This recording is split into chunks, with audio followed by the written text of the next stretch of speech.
from the other side of the world, Manila, Philippines. Just about, as a matter of fact, from Washington, D.C., the gentleman I talked to back there, if you drive a pin from Washington, D.C. straight through the globe, you're pretty close to the Philippines. It's just about exactly the other side of the world. That's amazing in itself that I'm able to sit here on the other side of the world and talk with you and Dr. Lanza, who has written a book that I'm going to have to ask about because I'm not sure it makes sense. Here we have a hard scientist, a man who literally pioneered stem cell research, such hard science, turning to this theory. I wonder, well, we'll ask in a moment. Dr. Robert Lanza will be right back. Curiosity killed the cat, I guess, right? Schroeder's cat. Doctor, how does a hard scientist like yourself, a man in the hard sciences, I mean really deeply in the hard sciences, turn and begin thinking about biocentrism and that sort of thing? Well, I mean, that's exactly what a scientist is supposed to do. He's supposed to follow the experiments and make decisions and try to figure out what the world is all about based on the experiments. And basically what has been going on is that we've been having all these experiments, the science experiment, the two-hole experiment, all these, just sweeping them under the rug. And there's all sorts of very flimsy excuses. So, for instance, everyone says all this weirdness that we've been talking about only happens in the micro world. There are really two worlds, the little world of the atom and then the big world where you and I live. But the thing here is that doesn't hold up because there have been new experiments recently that are showing, for instance, there's something called buckyballs, that are these huge carbon-60 molecules.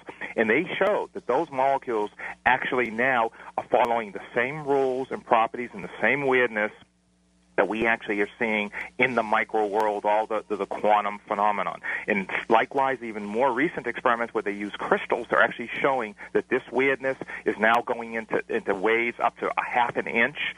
And there are new experiments actually on the books that are going to show, it's called scaled-up quantum superposition, that will actually show, hopefully, that this occurs at the level of tables and chairs of you and I. So we can't just keep ignoring and saying, okay, we'll worry about it and downstream. The experiments are real, and we've got to accept the conclusions. The problem is that goes against everything we've been taught and trained ever since, kindergarten. And so what I'm trying to do as a scientist is to put these experiments together in a way where they don't contradict one another. And the conclusion is actually what the physicists originally concluded, something known as the Copenhagen interpretation, where, again, if you extrapolate the results to the world, you arrive at more or less the same conclusion. They just didn't have an appropriate explanation. And as a biologist, I'm stepping into the equation, and I am saying, yes, that's because you can't explain the world without taking into consideration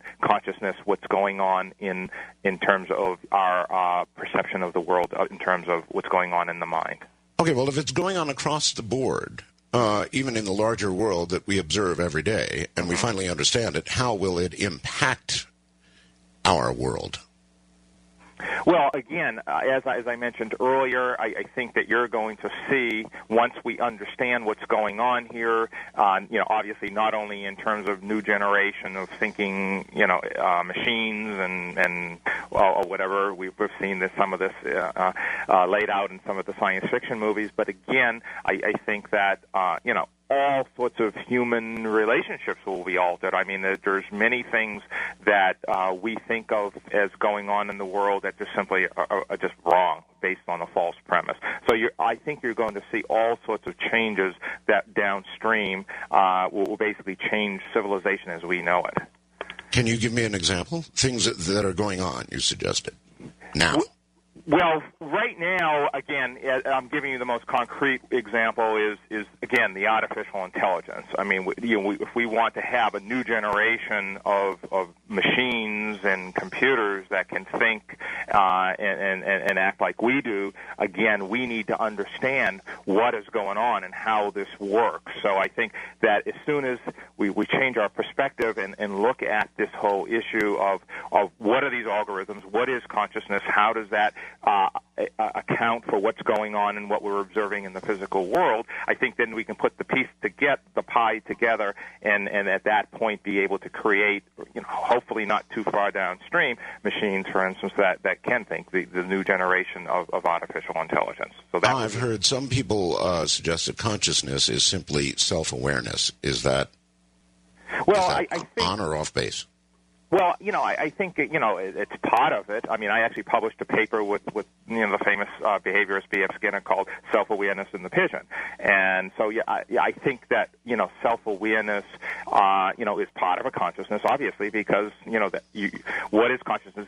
It's the me, it's the I feeling. And so, obviously, you're aware of yourself. Now, in lower animals, for instance, that gets a little fuzzy. We showed in our particular experiment that pigeons had self-awareness. But, in the field of psychology, there's several famous experiments where they actually show that only higher primates have this self-awareness. But there are degrees. So we showed in our paper in Science that actually pigeons and even lower animals have certain aspects of that self-awareness.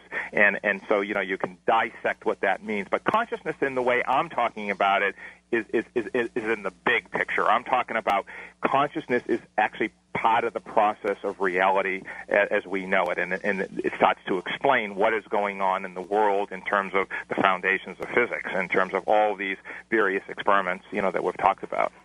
Mm-hmm. What does all this mean about death? So, right now, again, we think we just die and rot into the ground, and that's really, a silly idea, and it's really based on, our view that, we are associated with bodies, and we know that they self-destruct. So again, there are these experiments that collectively suggest that whole view of the world is wrong. In fact, I mentioned some of the quantum physics experiments, but one of the mainstream interpretations, actually, in the physics community is something known as the many-worlds interpretation. And what that states is that there's an infinite number of universes, quote-unquote, the multiverse, that correlates with this range of possible observations that we see in the micro world. So everything that can possibly happen occurs in some of those in one of those universes. So in that sense, death doesn't really exist. In all these possible universes, they exist simultaneously, regardless of what happens in any one of them.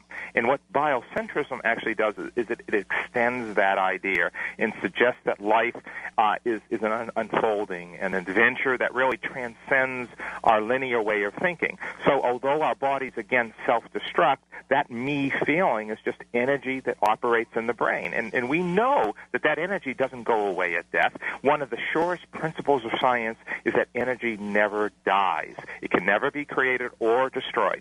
And so when we die, we don't die in this random billiard ball matrix, but in what I call the inescapable life matrix. So life has this non-linear dimensionality that transcends any individual history, universe. It's sort of like a perennial flower, that returns to bloom in the multiverse. So like in that science experiment I had mentioned earlier, whether you're flipping a switch or making other choices, it will be you who experiences those various outcomes in resulting universes. So death doesn't really exist in a timeless, spaceless world. Would you care to speculate on what that is going to mean for us at death in a way we can understand? Well, I mean, I think it's very much like going into a different room. I think that we know, for instance, that, you can watch a movie and, it's real and it's exciting, but that when it's over, that is over, but it doesn't mean that goes away. So it's very much like, again, like your vinyl record that, you listen to one song and that's the now, that's the present. And you can move the needle and there will be other places, before or after that, that will be in the now where it is. But just because you listen to one song doesn't mean the other ones don't exist. So I think all the ranges of what's possible are possible. The problem we have in thinking about death, and this is, again, what Einstein was alluding to when he says that the past and present are just, illusions, is that we think of it in this linear way that, we just die and that's it. And that is exactly what's going on with those entangled particles that, the spooky actions at a distance and all this. Our whole idea of space and time, we got the foundation wrong. They are the way the mind puts it together. They're not real absolute realities that exist out there, and again, that was what Einstein, introduced into our understanding of the world. Energy remains, but do you think consciousness continues in a coherent manner? Yeah. So again, what's going on is there, energy itself is just really the foundation, the fundamentals of what we experience in the physical world. So matter, as Einstein said, E equals mc squared, is that matter is energy, vice versa. We know you can create particle, antiparticle pairs from just pure energy, and we know that you can, if you introduce an antiparticle with a particle, that they will disintegrate and just into energy itself into electromagnetic waves. So again, we know that everything is made up of energy, and energy is actually motion. It's actually something happening in time, a temporal activity in space, a change in space. So again, those are already in the external world. That is how the mind actually, if you dissect what's going on, would be reduced to. And that is what we're studying in these quantum experiments. We're going down, studying actually electromagnetic energy itself, waves, particles of electromagnetic energy are called photons. And those are the particles, for instance, that we're studying in many of these experiments. So death, as we perceive it, is, I don't know, just our own perception? There's no real death, if what you're saying is accurate. Right. I mean, think about it. Death requires there to be time out there, some invisible matrix that, we don't see out there just ticking away, and that's silly. That's just simply not what's going on out there. So again, if time isn't this external thing that's just out there, then that's how come we think of death. We think of that, well, when I die, after me, and that's again why you're running into all these same contradictions. Why are we on top of infinity right now, on top of all of time? I mean, again, lots of very silly ideas. Why the Big Bang? What happened the day before the Big Bang? I mean, these are all silly questions that are based on a wrong understanding of space and time. And Immanuel Kant, like I said, laid this out in his Critique of Pure Reason a long time ago, but it was so heavy. Now, I know people recognize him as a genius, but actually there's a fun little story that when Hubert Spencer, actually, who was one of the great philosophers at the time, when he read his book, threw it on the ground and said, he's a stupid man.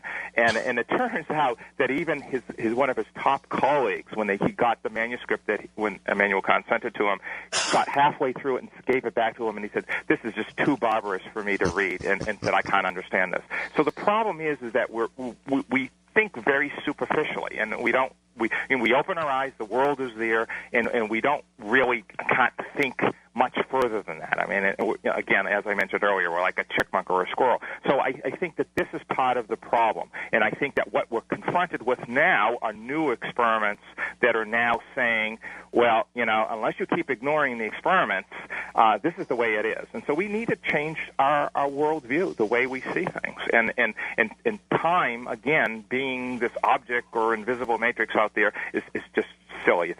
It's wrong. And at some point, I think, we're going to have to accept these experiments and realize that.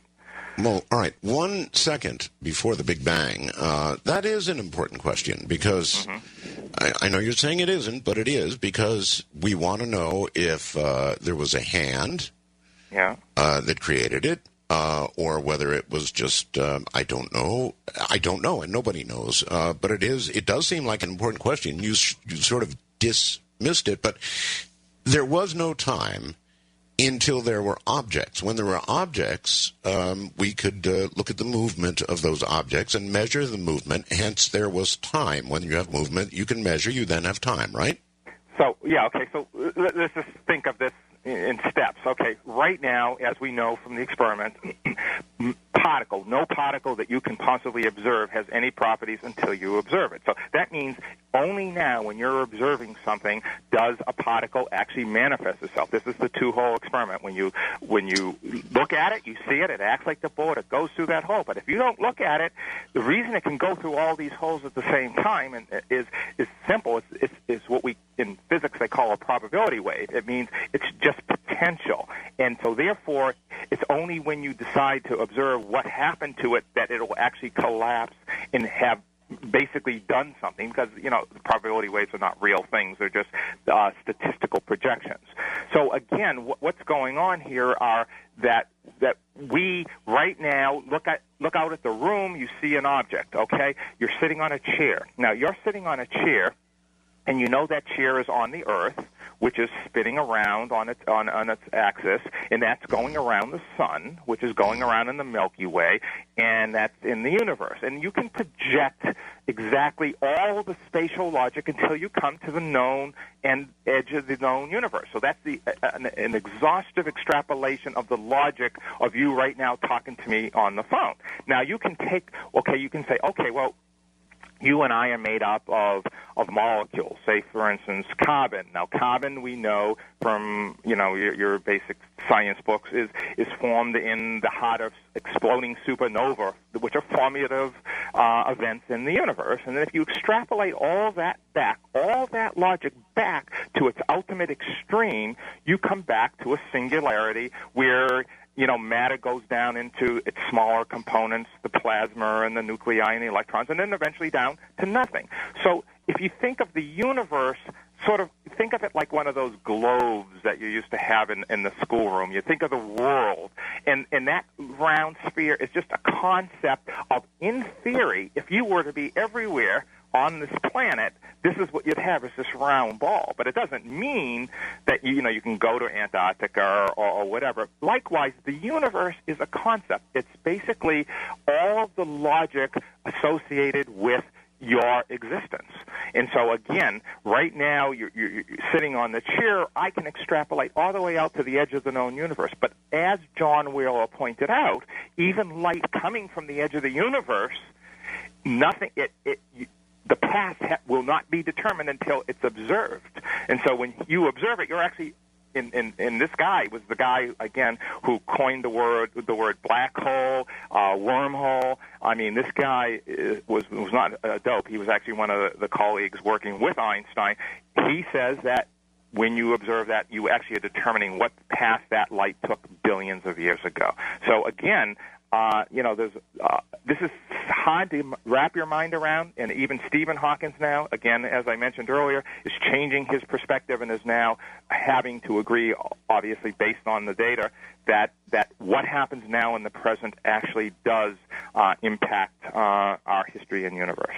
And so what happened before the Big Bang, you're talking about at the end of the extrapolation. The extrapolation goes back to nothing. So those are just the theoretical way our mind would say, if we were to go and project back, all the way back in the logic, this would be the complete logic that explains who you are, if that makes sense. I know. I'm not sure. I'm not sure. That's a lot of information, and this is exactly why physicists and scientists are struggling so hard with these newer experiments.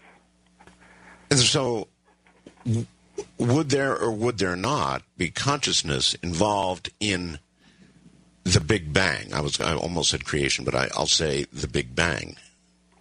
So again, the whole the whole thing again is when you think about the Big Bang, it's really no different than looking at the moon or looking at your chair. Again, without an observer, not a single particle, whether it was in the Big Bang or in your chair, whether it's part of the moon or your kitchen, has any definite properties. So until they're observed, they exist only in what we call probability waves, or they're only the potential. So again, as in the two-hole experiment, which again goes to the core of this whole issue, is that those particles basically will not go through one hole or the other until you look at them, and right. Until you do that, They could be Doctor, anywhere. hold it right there. I'm sorry. We're at a break. There was no, prior to the Big Bang, there was no mass, right? So let me think about that.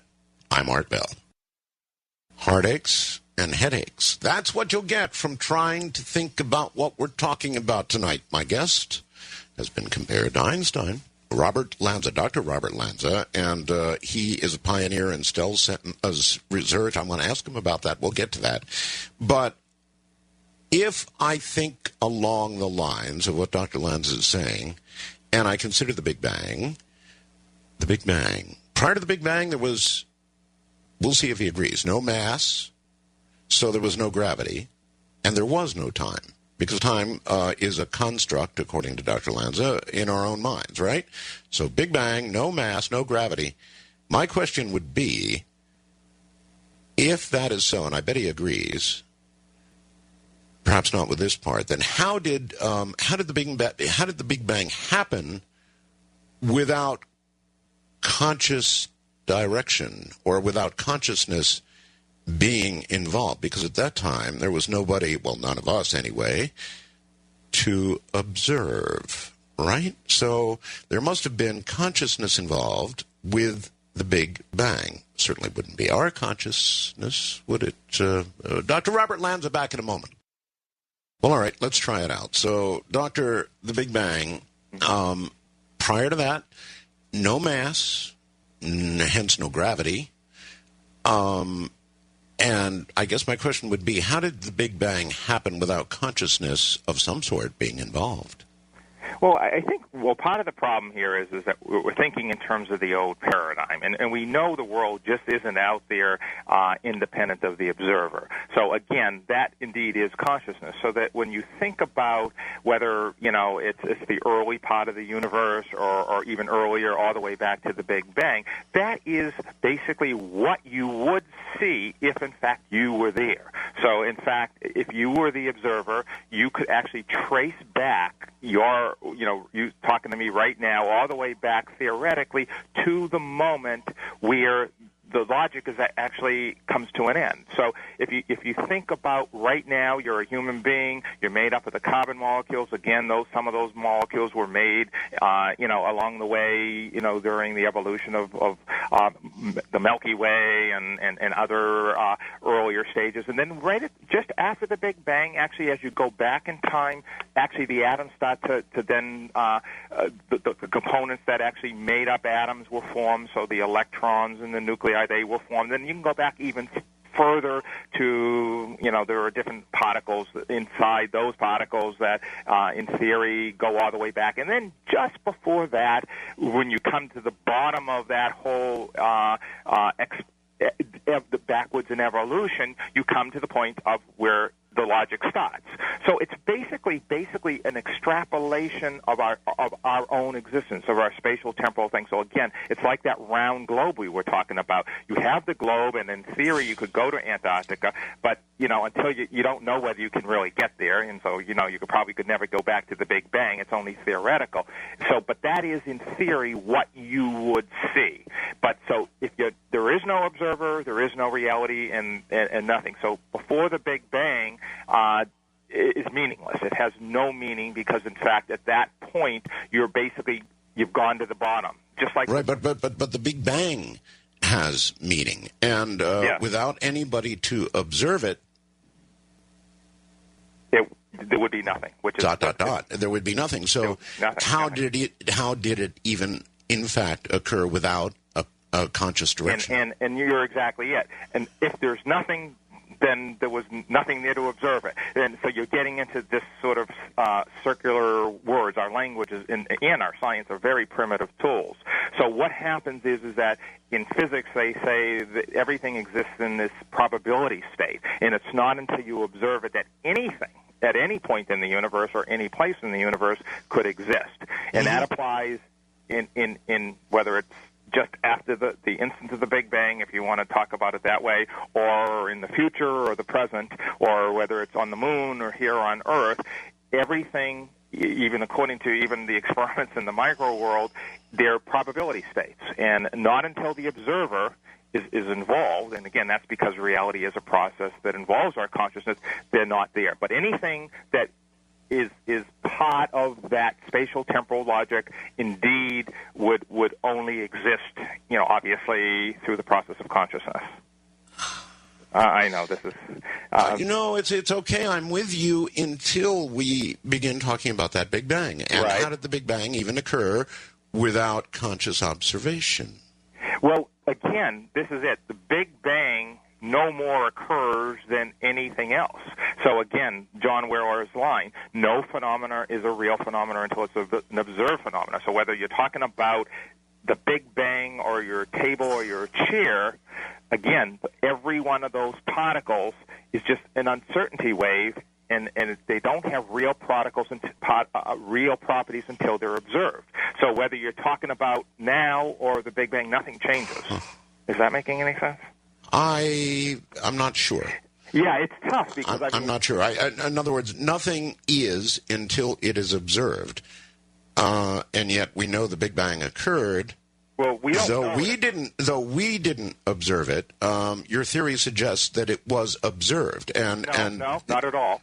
No, I'm not saying. No. As a matter of fact, what even John Wheeler was saying is that there's light reaching the Earth today from distant parts of the universe that didn't even exist, and when you see them, only then did the path of that light and the existence of that light actually happen. So there are probably many physicists who would also agree, possibly even Stephen Hawking, that the point is there's whole parts of the history of our universe that until they're observed, they don't exist. And it's uncertainty. That's, again, one of the foundations of quantum theory in physics is that there's uncertainty in virtually any possible event, and until you observe it, that uncertainty doesn't go away. So anything in the past, as in that science experiment, what you do right now, again, in that experiment, they actually sent particles into it, and it was what you did now in the present actually could change what happened in the past. So there's uncertainty in, again, this is now Stephen Hawking's new top-down cosmology, that you have to have the present before you can have the history.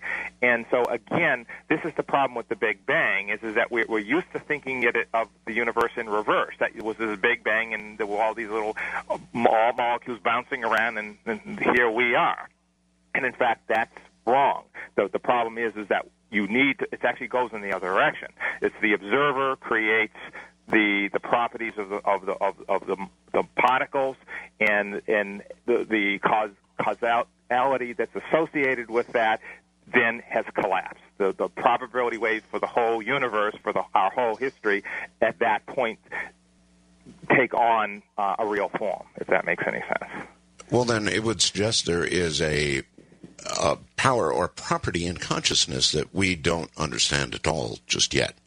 Well, this is exactly it. I mean, what has happened, unfortunately, is that science has just made it like this big black box, and so they try to come up with these theories of everything and try to explain the Big Bang, and they try to explain the universe, and without any reference to consciousness, which is exactly the problem. And exactly all the experiments, even Einstein with his space and time, he knows that they're relative to the observer. So that's exactly what's going on. This is until we tackle the problem of consciousness, we cannot know what's going on in the physical world. And our theories will not make sense, and they will never make sense until we understand consciousness. Yeah, I might be willing to go along with that. And we're not very close to it, are we? No, not until we change our mindset. I mean, I think that, the fact, that you recognize the importance of consciousness, I think this is the kind of thing we need to try to convey to get people to understand that, again, you can't just dismiss consciousness as this little pesky thing, sort of like, a biologist would swat a mosquito in your way. It's a very real problem, not just for biology, but for physicists as well. There seem to be suggestions that consciousness may be able, for example, mass-directed consciousness may be able to affect complex things like the weather. It certainly can't dissolve the desk in front of me, nor the phone, nor the electronics I have in front of me right now. Can't do any of that. But these complex systems, like the weather, and other things seem to be able to be affected by consciousness. Now, I realize that's out on a limb, but that's where I live, out on a limb. Have you thought about that at all? Well, again, I'm schooled in, all the dogma of science, so, I only can go very cautiously into certain areas, and so I've only ventured the first step of the way. But certainly, again, we know that every aspect of the weather is obviously has something to do with your consciousness. Obviously, whether it's color, the brightness, or whatever, all of those things are cannot be divorced from your consciousness. Now, whether or not we can manipulate them, again, we do know at the micro level that your choices and what you think and what you can do can impact to a certain degree what happens to the properties of those particles. Now, whether or not you can manipulate in any way the weather and how that might work out in terms of causality, that's beyond me. But maybe someday we'll figure out if there's something to it. Like I said, there's so much we don't understand, and we only probably understand less than 1% of what's really going on. So who am I to actually say what could really be going on or potentially be possible? Well, Doctor, considering your background, even what you call the small step you've taken is a gigantic step, and I imagine it's caused all kinds of controversy. In other words, I would think that a lot of the people in the hard sciences are pounding on you for what you're saying in this book. Absolutely. The problem, too, that makes it doubly difficult is that every time they criticize the idea, they're criticizing it from within the old paradigm, which, of course, makes no sense. And so they'll actually say something to me that actually has nothing to do whatsoever with the way it's being presented in this new system. So I think this is nothing new. Anytime you have a new world view, I think it was actually Arthur Schopenhauer once was famous for having said that, I'm trying to think of the exact quote. It was something about all truths go through three phases. First, they're ridiculed, then they're violently opposed, and then they're accepted as self-evident. And I think anytime you introduce any new idea, they're going to go through that phase. And I think I've gotten the ridicule and now violently opposed, and the next thing you know is that once people start to realize that, you can put the clock together better this way, that then they'll say, oh, well, that's self-evident. We've known about this. People have been saying this for thousands of years. And this is the problem. You can get accused of pseudoscience if you're too far apart from the existing science. And on the other hand, if you're not sufficiently different, then they'll just say it's old news. So you're sort of caught between a rock and a hard place. Well, you jumped in between the rock and the hard place by writing this book. Did you think long and hard before you wrote this? Yeah, it's very, very difficult because, again, I'm not totally stupid, and I realize, I grew up in this society, and I know, you walk down the street, and the street's there, and the moon is there, and believe me, that's how, I grew up with that same worldview. And then when I started to see the contradictions and that it just didn't add up, and then started to consider the experiments, you start to move, and you're going, well, we haven't moved far enough. And then I knew that you're going to run up against, remember, ever since we were little kids, we get bombarded through our books, our schools, and all with all these ideas, and you can't just throw them away. So yeah, when I wrote this, I knew I would get hammered. I knew I would get slammed, and so I tried as best I could to explain it in terms that I thought people could understand. And it's hard, unfortunately, to explain it in a few minutes or even an hour. And so that's why I wrote the book. But if you don't read the book, then what happens is you trip up very easily. In other words, you showing someone the nucleus of a new world view, and it's like walking around in the dark. You can trip and stumble, and you go, well, this is silly because of this or that, and you can come up with all sorts of reasons and ways to refute this because, you're unfamiliar with it, and every time you try to think of something, you revert back to the way you were trained to think. So all right, look, Doctor, we're at near the end of our 2 hours. That's how quickly it goes. Now, if you're unable to stay any longer, there are a couple of questions I've got to ask you. Can you stay longer or not? I can add on another 10, 15 minutes if you like. Yeah. 10 or 15 minutes. That's not much. All right. Okay.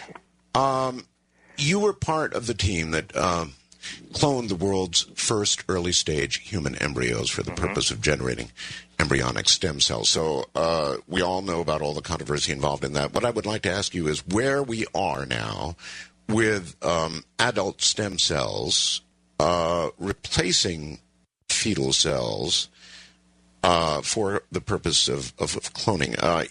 Are adult stem cells going to end up to be as useful as fetal? Well, what is happening is obviously there are embryonic and fetal tissue, and there's also the adult, and there are pluses and minuses for each of those. I mean, we've been actually using adult stem cells for bone marrow transplants, for instance, for cancer, for literally decades. So we know that they work very nicely. The problem with those is that you can't make all the types of cells and tissues you would like to try to cure various diseases. So they have limitations. But what has happened is that there's been a very remarkable breakthrough very recently that hopefully is going to solve all of these problems. It turns out that we can actually make stem cells, just like those fetal or embryonic ones, from adult tissue. We can take a skin cell, and actually we've now learned how to do sort of what an egg or what an embryo does in terms of actually having this plasticity to become every type of a cell. So if I take a skin cell, I can actually upregulate certain genes and make it now a stem cell, just like an embryonic stem cell, and it can make all the tissues of the body. So that's where we're at now, and this is what we called iPS cells, induced pluripotent stem cells. And so we're on the verge now of hopefully getting that technology to work in a way that we can now use it in the clinic to help people. In fact, I just published a paper a few months back showing that we can now actually make those kinds of human stem cells using proteins in a way that's safe, because the way it was originally discovered a couple of years ago was using viruses, which, of course, the FDA would never allow you to use in people. So we're moving very quickly, and I think you're going to start seeing some treatments appearing very, very soon. In fact, we've applied with the FDA to start to try to treat blindness using retinal cells that we made from these embryonic stem cells, and hopefully we'll start clinical trials this year on that. But we're also in the process of now using the iPS cells that were actually created from adult skin cells. And so I think you're going to see a lot of exciting things happening very soon. So the answer is yes and no. In other words, yes, eventually adult stem cells will be what you use, but at the moment there are still properties in fetal cells that simply have not yet been... Well, I'm not sure how to phrase this. Haven't been... The adult stem cells are not yet quite as useful as the embryonic ones? Yeah, so again, in the scientific community, in the stem cell field, what we call an adult stem cell is a cell that you get from the body, and it's normally in all your tissues. So, for instance, your skin, you have stem cells, and in your brain, you have stem cells that can make the various brain cells. And those cells are very limited in that, say, for instance, a brain or a nerve stem cell can only make other kinds of nerve cells. So we're now learning how to turn those cells in so they can do everything. So, and that's happening. Doctor, hold tight. We're at a break point, and then I'm going to steal 10 more minutes from you, and then we'll go to open line. So, Doctor, hold tight. Dr. Robert Lanza is my guest. Biocentrism is his book. I suggest if you want to know more and really understand biocentrism, you go buy the book. Other side of the world.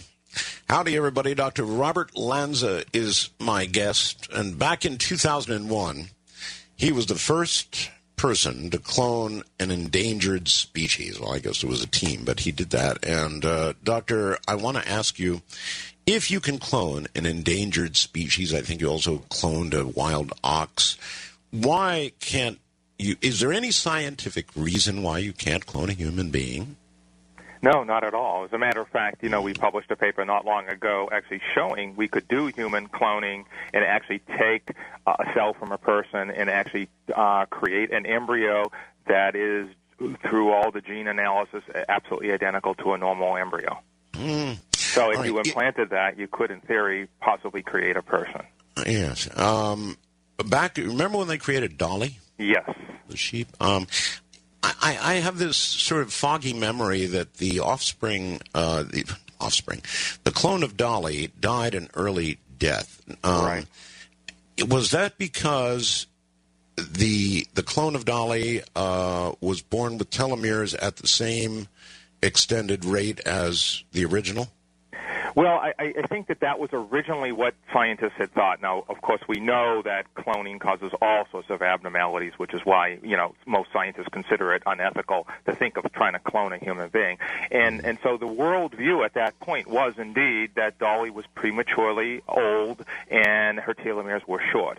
What we published was a paper in Science right after that in 2000, which we showed actually quite the reverse. It turns out that cloning is like a little time machine. You can actually take an old, decrepit cell back in time and restore it to a youthful state.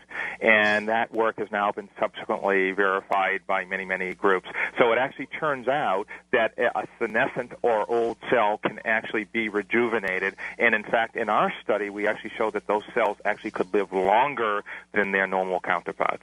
Wow.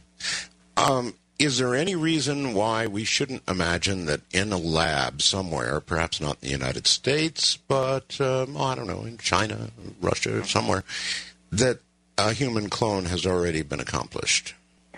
Well, I think it's certainly a possibility, but the human cloning is very difficult. I mean, we've obviously cloned many species.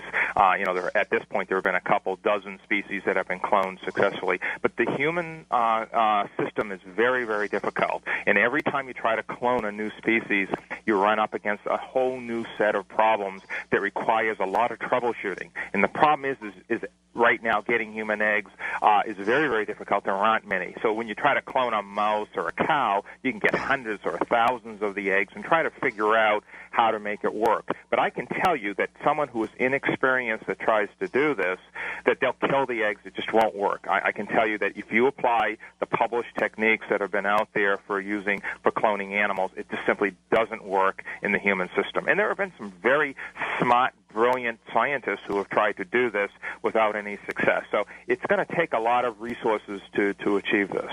Mm-hmm. I'd like to ask you how you feel about legislative regulation of cloning and of all the rest of it that's involved. In other words, should there be legislative oversight, or are these guys simply not smart enough to make those decisions? Well, yeah, no, I think for sure we should. Actually, many years ago, the United Nations, tried to pass a law worldwide, or to pass a rule that would basically say that human reproductive cloning would be illegal, and they had the support of most countries in the world. But at the time, President Bush was in office, and he was trying to kill the potential medical applications, and so it ran into a roadblock. But I think we definitely need worldwide laws that will prohibit the use of cloning to clone people. It's not only unsafe, but it's also considered unethical. I don't think anyone wants to see 1,000 copies of Dolly Parton or Michael Jordan or whoever. So I think that we do need these laws, and they actually should have been enacted quite some time ago. Well, last question. Stem cell research, is it eventually going to provide us with some sort of immortality? Is that where it's headed? Well, I don't think the word immortality would be right, but I think, right, sort of like a bicycle tire that, you can keep patching it. So, for instance, right now we've done experiments where we showed, for instance, that we could actually cut the death rate after a heart attack in half, that we can completely restore the blood flow to limbs that would otherwise have to be amputated. We're actually able now to grow blood in the lab. So I think we're going to be able to eventually replace all the worn-out parts of the body. And so one day, and probably not too far in the future, you'll go to the doctor if you lose, say, a kidney in an accident, and the doctor will just take a skin cell and grow you up a new kidney. So I think that that's possible, but I think you can only, as you know, with a bicycle tire, patch it so much. That's not to say that we may not come up with different kinds of approaches to bypass that. But at this point, I would say we certainly will be able to extend life, probably, out to, perhaps at least 120 or so years.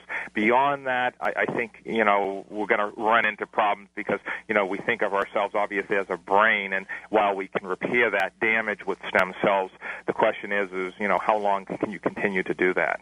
Okay, final question, and that is, what about the possibility of actually stopping the aging process? In other words, at some point early on, I know that we start having more cells dying than we do new cells, but might it be possible one day to simply halt the aging process itself?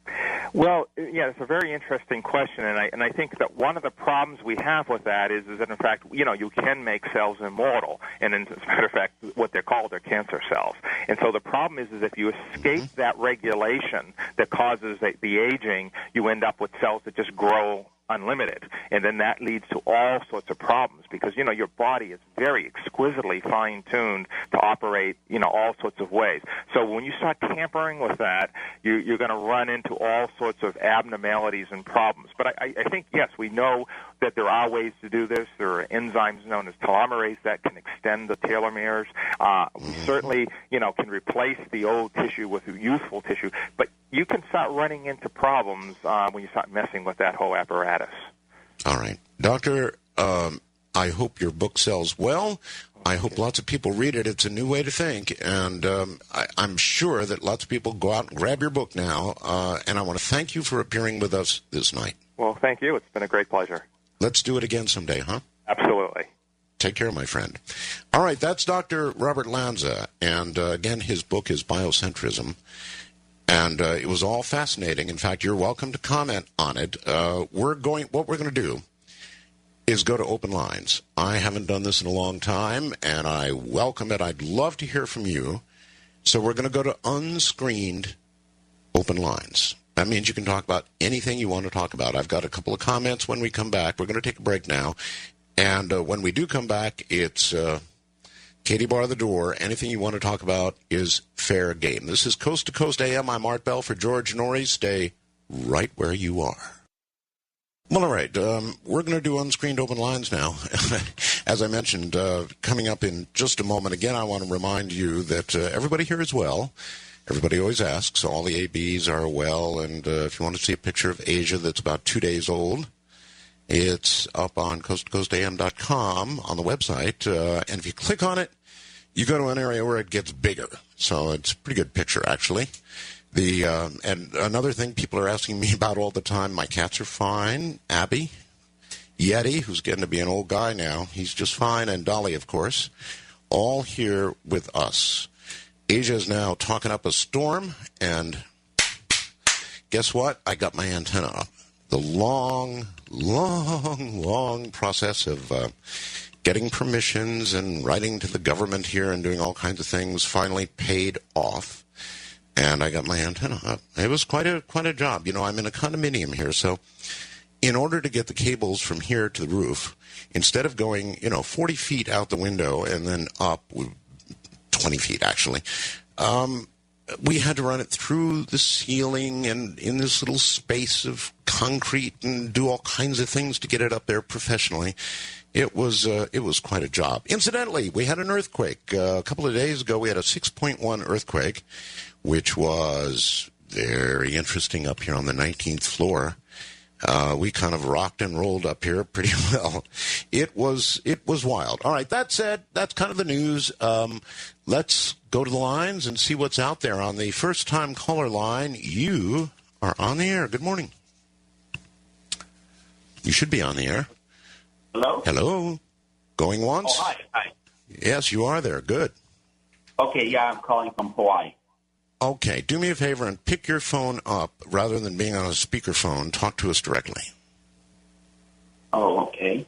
Can Yeah, I have to plug a mic in because I'm calling you from my computer. Is this any better? Right, well, that's cool. It's a little better, yeah. Okay, thanks. I really enjoyed the last guest, and it's kind of a hobby of mine reading about consciousness. And I think I tend to agree with your perspective on the Big Bang Theory, that there had to be some consciousness, an observer there. There just seemed to be some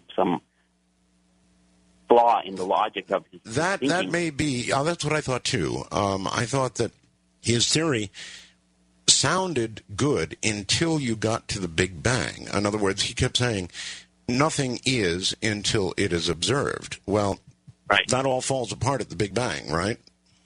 Well, actually, if you put consciousness, the way I see it, and some of the things I've read is, if you have consciousness as the fundamental reality, and this physical frame as like a virtual reality frame, then we are the observer, and we're just consciousness shifting our perspective as to what's physical and what's not. So when he was talking about when we go to sleep and we start dreaming, that seems very physical to us and very real.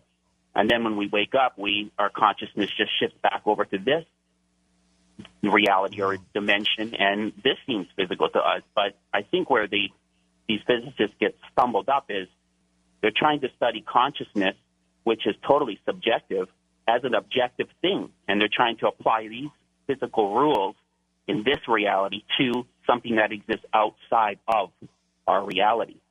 So it doesn't apply. It has to be done from within. He has to go study consciousness from within himself. And that's where Einstein and a lot of these guys, I think and Hawking, they don't do that. They just try to map it through, our physical laws. And I don't think it can apply to consciousness. It's not physical. Well, here's where I was going with it.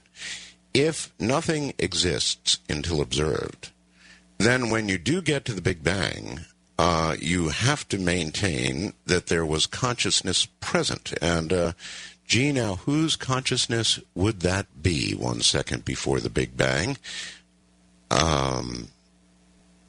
Could that be a creator? Well, there's definitely I think the system of consciousness is the creative system that's evolving. And consciousness comes in many different forms. Like he was talking about pigeons and lower animals having more of a group-style consciousness and not the same kind of awareness as a human being. No, I don't think he said that. No, wait.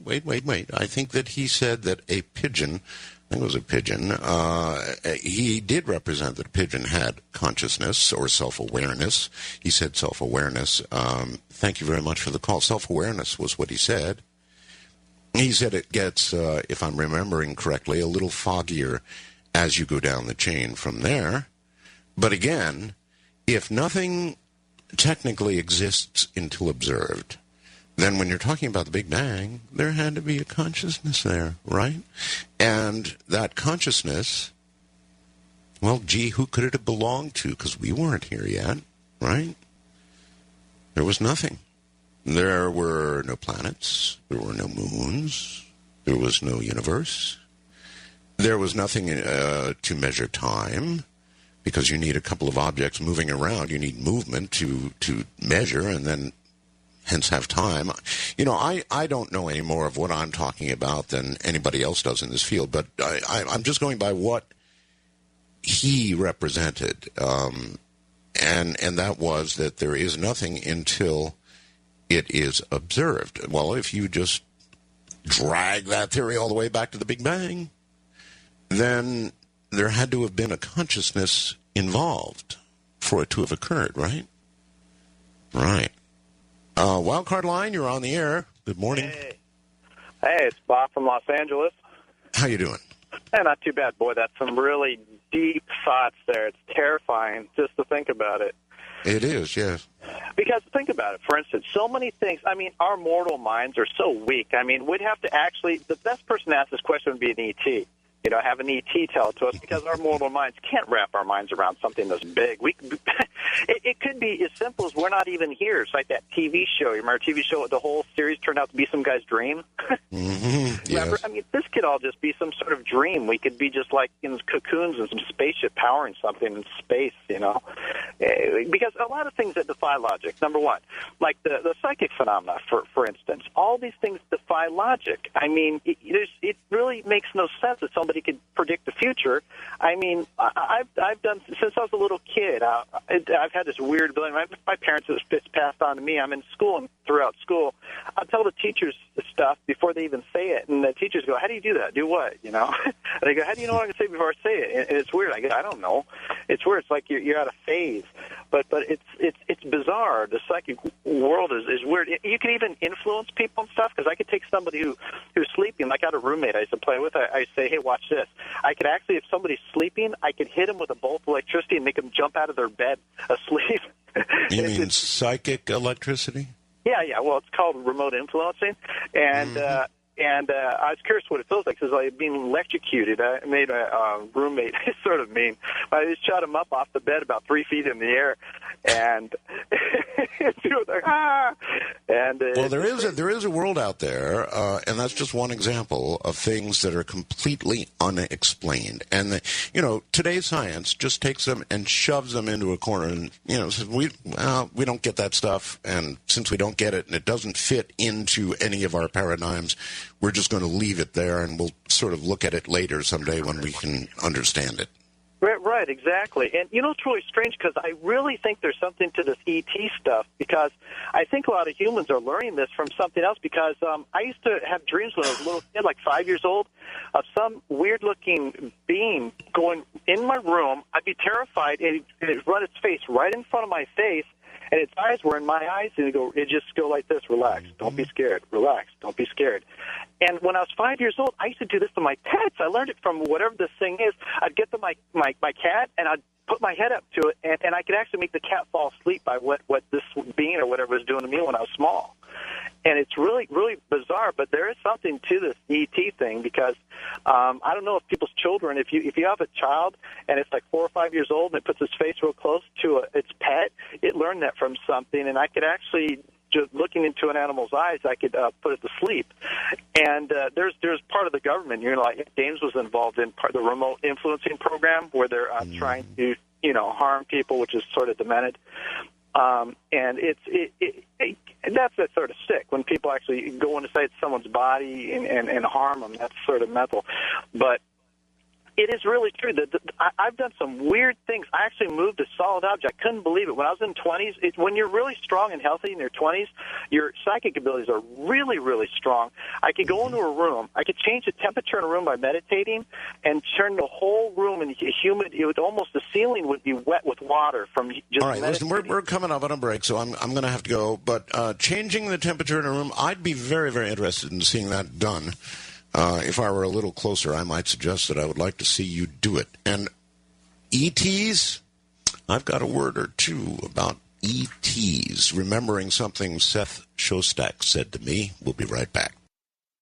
Regarding ETs, just before the break, it was quite a number of years ago, but I remember Seth Shostak of SETI said to me that, Art, the 50th anniversary of SETI is coming up in a few years. This was, as I mentioned, years ago.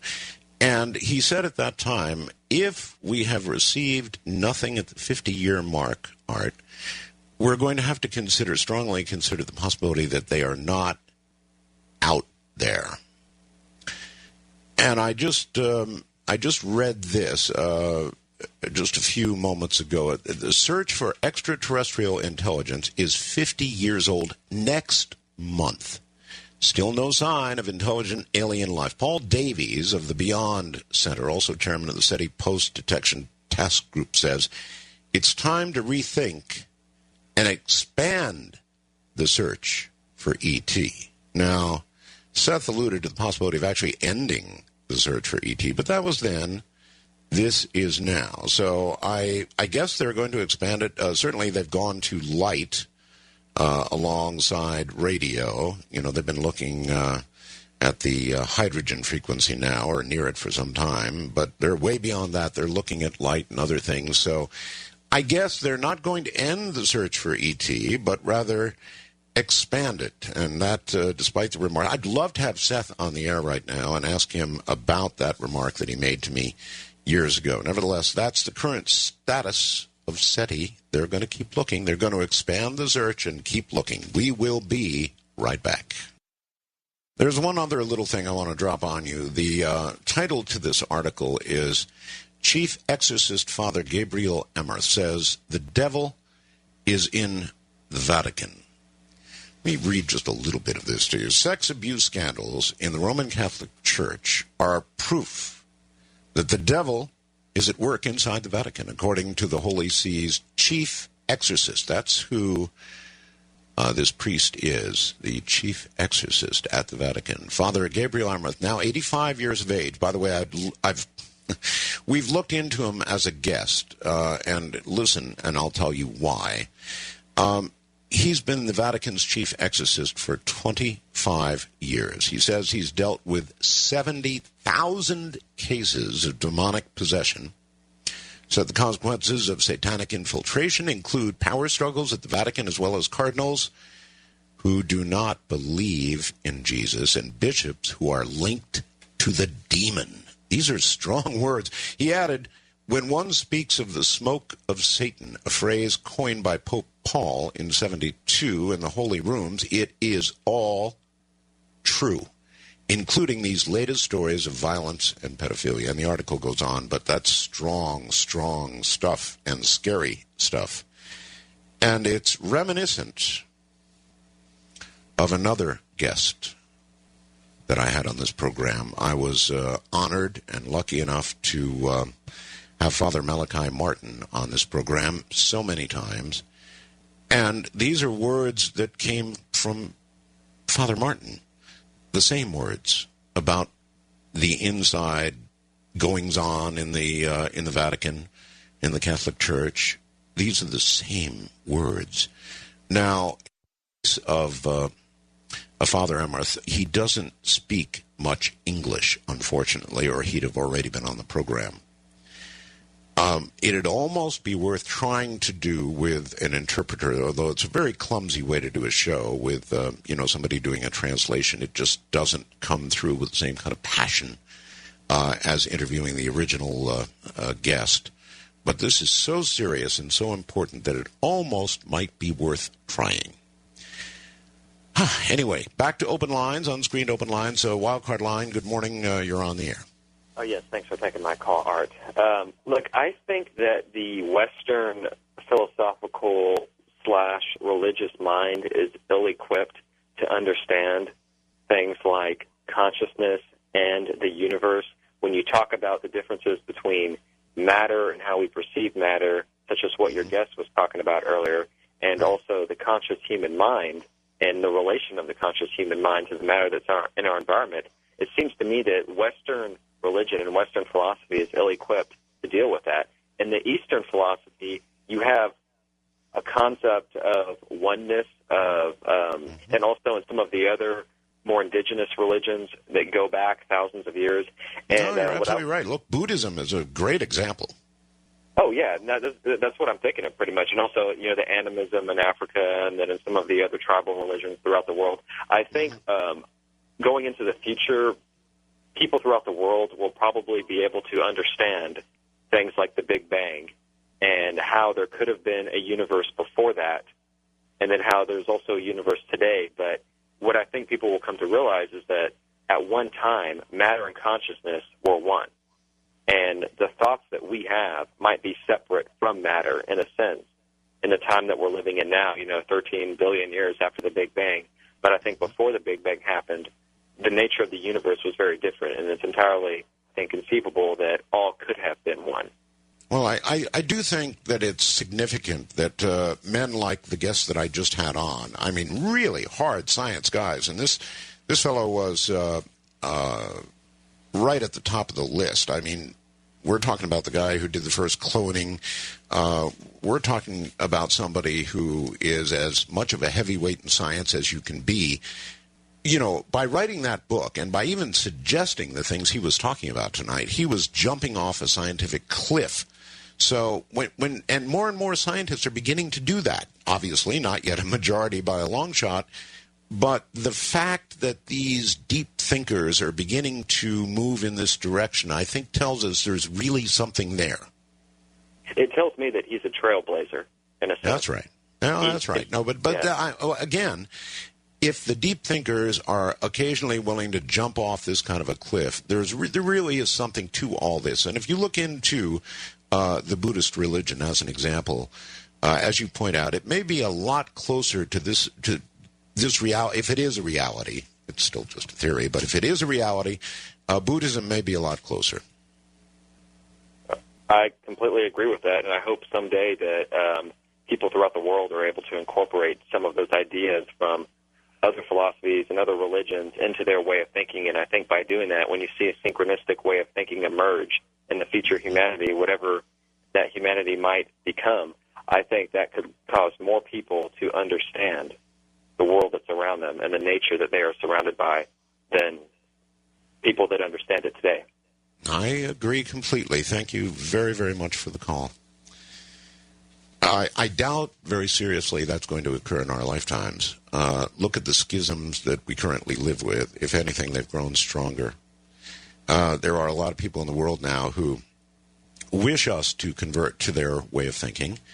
And if we don't wish to convert, they've already made up their minds that we need to die.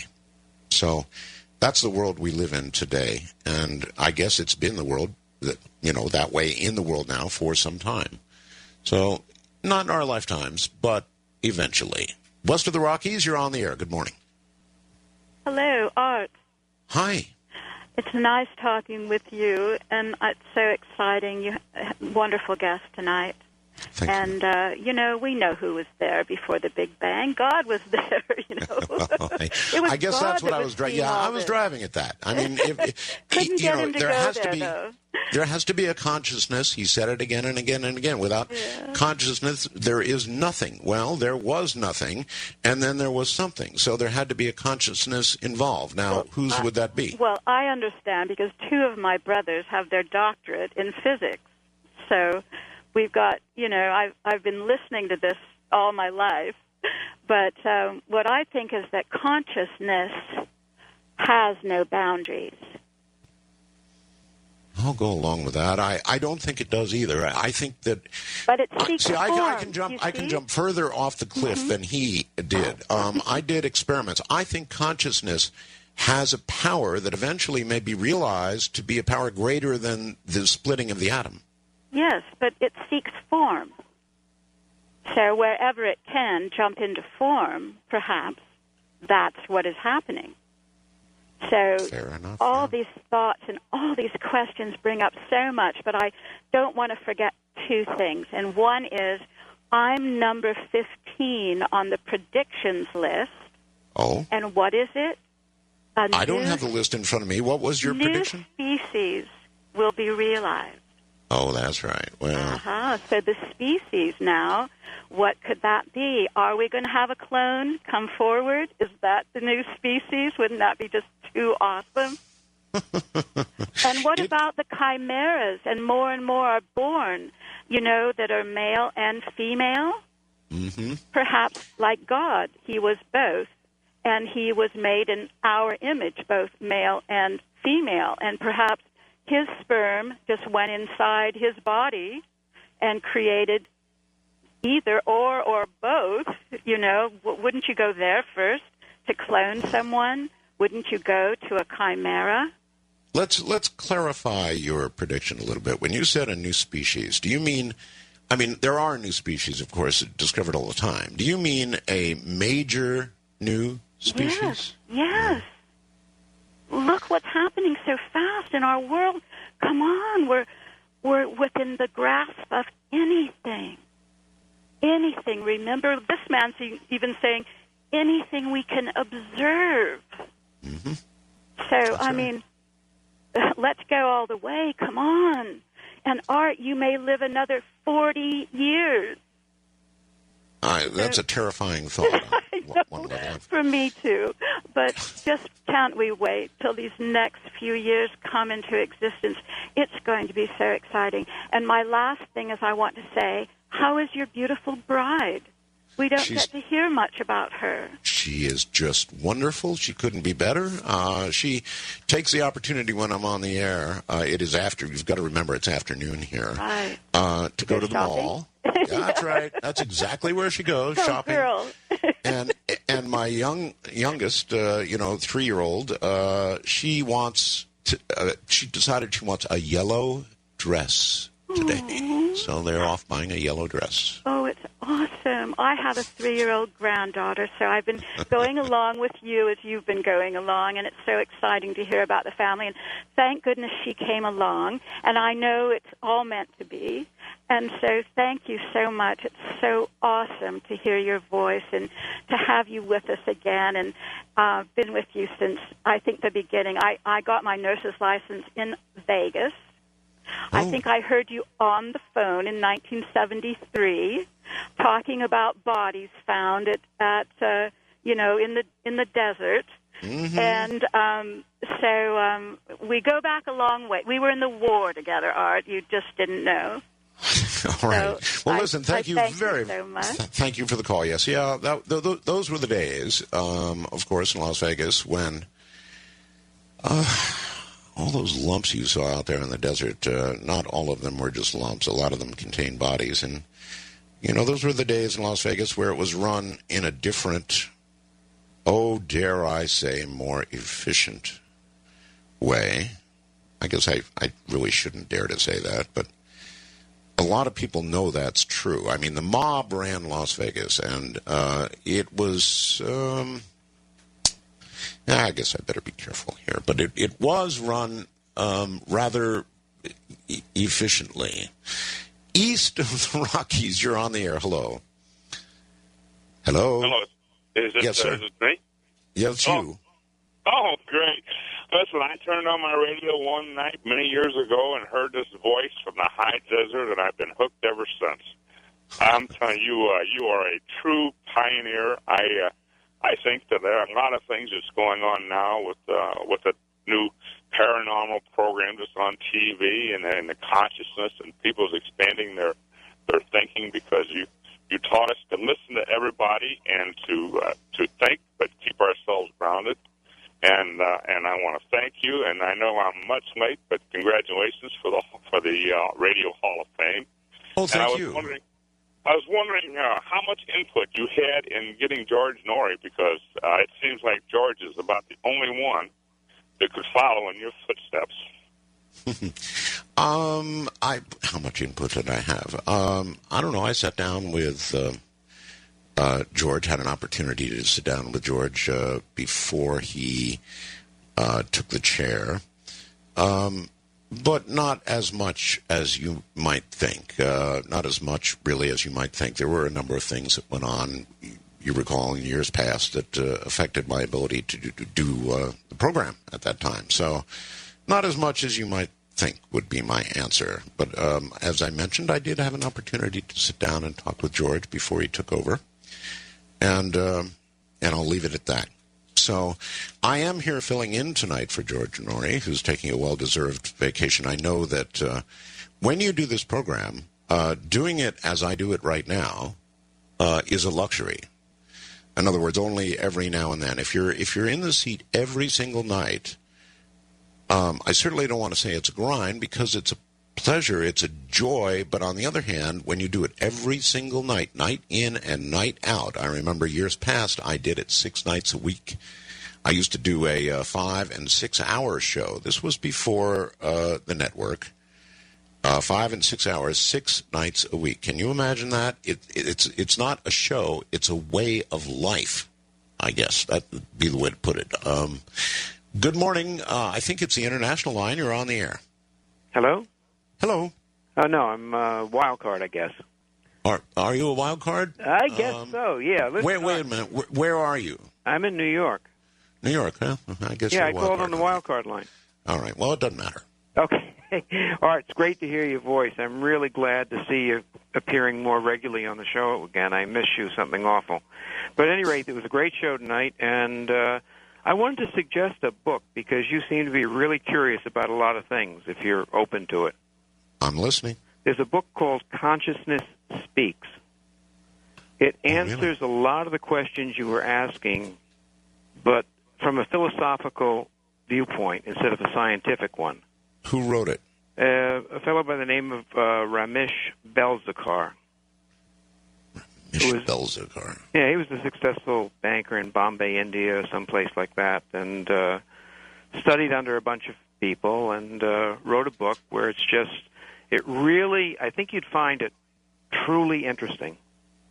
Just wanted to suggest it to you because a lot of the things that you wonder about, kind of, no book is going to tell you the answer to your questions. But this book kind of is a pointer. It points you in a direction, you know. Mm-hmm. And, in fact, when you open it up and you look at the editor's notes on the beginning, it says, all there is consciousness. If that is understood completely, deeply, intuitively, then you need read no further. Put the book down and go on joyously with the rest of your life. And then it says, if, however, you belong to the massively larger group of people who consider themselves people, then perhaps there may be something here for you. And it goes on. I'm not going to read you the whole book. I mean, that's why I suggested it for you to pick up and take a look at. But it's, I think you'd find it very interesting. I know that I had studied spirituality for some 20 years or so, you know, living on the ashram on the mountaintop, the whole bit and everything, and learned a lot of things that gave me a general idea, like a bunch of beads loose in a box. And this one book, for me, kind of was like a thread that sewed them all together, or started to sew them all together. And well, trust me when I tell you, I will look for the book. I wanted the author because that's the way I'll look it up, and I will indeed try to get hold of it and read it. Yeah, no, definitely. And sometime in the future, I might call you up and ask if you ever read that book. But anyway, it's great to hear your voice again. I hope that your wife and child and everybody's doing well. You said something about coming back to the high desert. Are you coming back to stateside again, or? Well, no, I didn't. I didn't say that. I said that pretty soon, if we don't get some rain here, this is going to be like the high desert. Of course, where I am, we have rainforests. There are, well, not in Manila, but the Philippines is full of rainforests, you know, monkeys, a variety of everything in the world. And if it doesn't rain here pretty soon, we're going to be in big trouble, as all of Asia is. El Nino is raging, and we have not had rain in months and months. So this place will turn into a desert if it doesn't happen pretty soon. From the high, I'm Art Bell.